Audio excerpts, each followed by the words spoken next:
This was supposed to be a two-parter. A lot happened on Tuesday. I'm just going to make my life a bit easy and I'm just going to read directly off of the screen. So I apologize that I'm not going to be looking directly at you and making this more engaging. So first I got a phone call from Emirates, the airline that I had booked tickets with to return to Australia. They called and they offered me a flight on the 17th of February. My flight is currently booked for the 26th of March. That happened because the Australian High Commission, about 72 hours ago, finally went, yep, Alan classifies as a vulnerable person, therefore adds priority, therefore this, that, and the other, which is good, but all of that is another story for another video. Suffice to say that they called, let me know that another flight was available, and said they'd call me back the next day to ratify the details of if we're going which way or whatever. So back to the medical report. You may remember that last time I had organised 3 people to take me to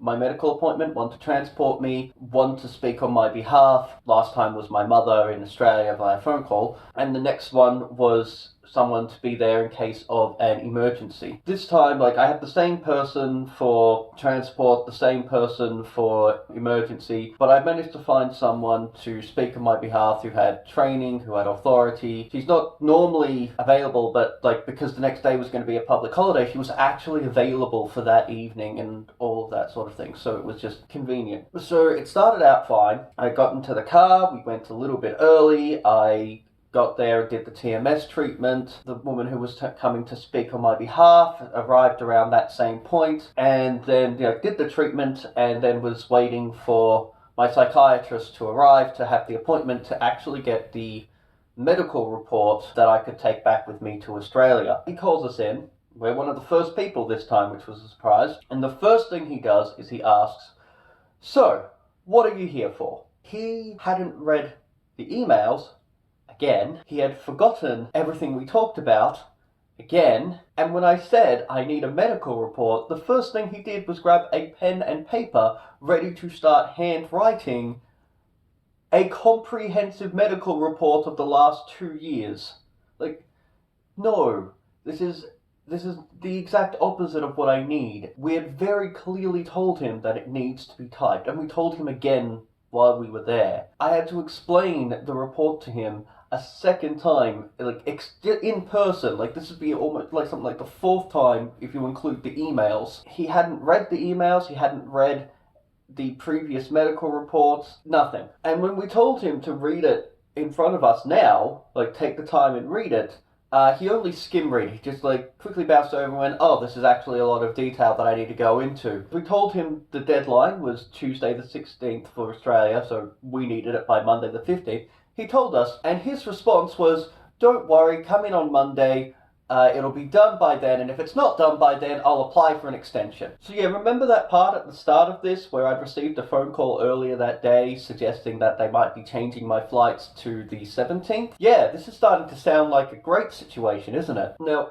as far as he knew at the time, my flights were still in late March. And as far as I was aware, because the conversation still hadn't happened with Emirates yet, my flights were still in late March. So I knew that, in a sense, I have time, but all that is beside the point. I had a deadline for this paperwork, and I don't even know if we can apply for an extension, because it's Centrelink. And the last time he did this sort of behaviour was when I was trying to get health insurance, and he didn't fill in the paperwork for that, and when push came to shove and the deadline hit, just yeah, this is the day, it needs to be in by this day, he said, "Oh, it's fine, we'll apply for an extension." And he didn't apply for the extension! Needless to say, I'm not feeling very confident in this. Anyway, as I've said before, he's a very charismatic individual. He's a very friendly guy. It's really hard to say no to him, and he has masterful control of the conversation. He's very likable. He's very genuinely likable. That blindsided the woman that I was there with. She wasn't expecting him to just be so charming, so she was kind of offbeat herself. I was kind of offbeat myself and I knew what to expect and what to work with. But then he's had a moment that seemed really good. He's turned around and said, based on what you said, based on what's here, I don't rate, because I didn't want to continue the TMS treatment. I didn't even want to start the TMS treatment. Half the reason I'm leaving Malta is to try and access this treatment in Australia, where I actually have support to deal with the side effects of this treatment. Then he starts randomly talking about the effect of antidepressants on eel populations, which was really weird.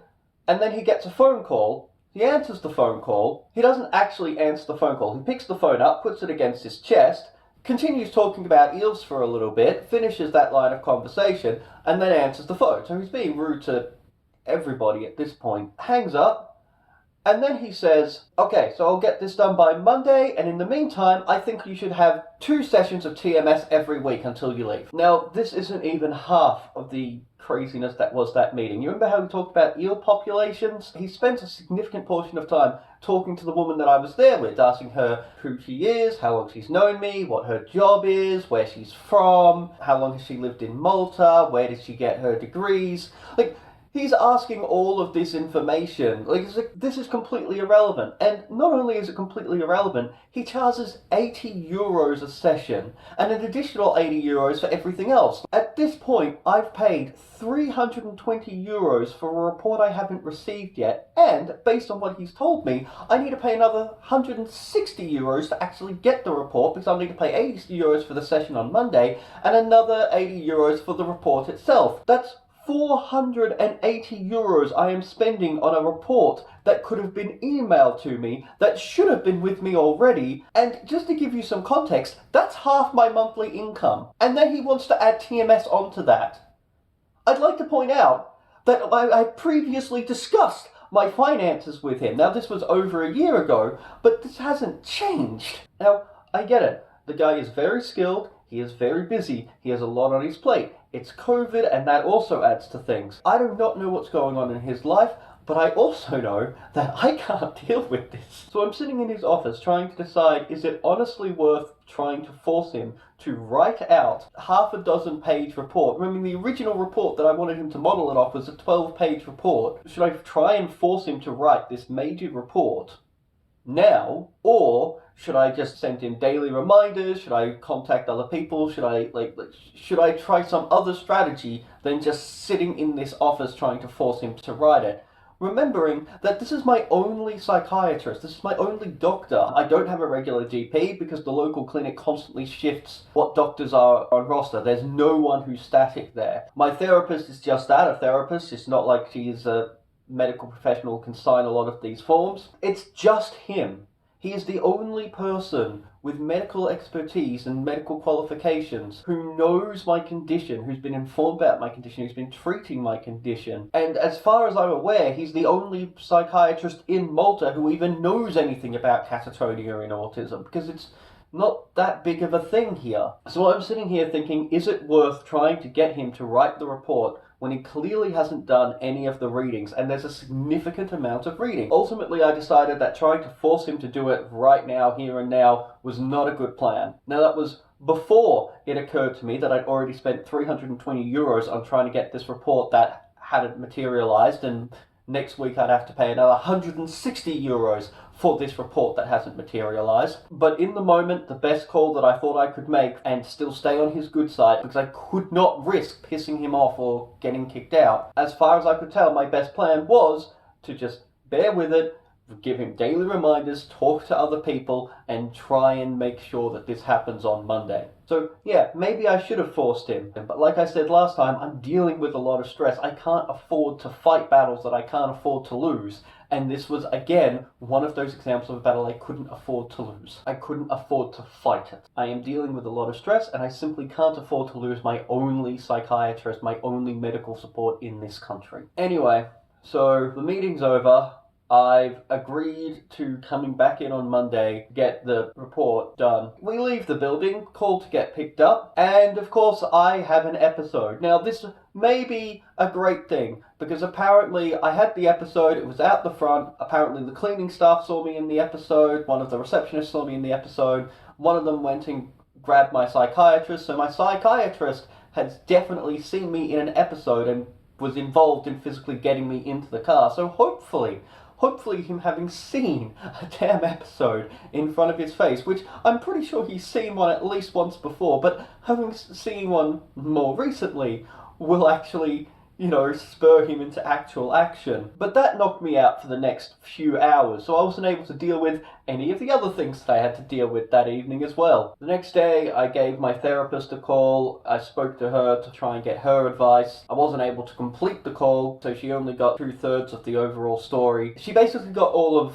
everything I said last time. The only thing she got about the meeting that I actually had with him was that he still hadn't written the report. But she gave him a call, she had words with him the next day, so hopefully that's going to go somewhere. I've emailed him and I've reminded him about my financial situation and asked how much is this definitively going to cost so that I can try and budget accordingly. As a slight side note here, I'm a little bit bankrupt right now.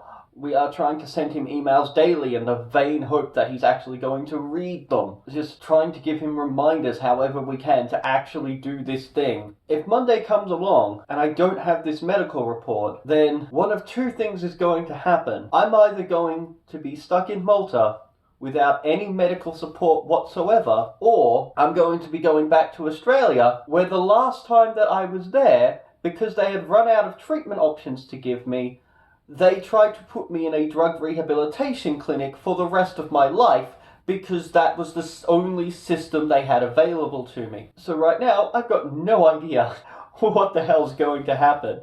And in the story that I'll tell you next time, probably, will be all about my flights and how I don't even know if my flights exist anymore. So sorry about the shoddy presentation of this particular video. Not exactly in a good place right now, but thank you for listening.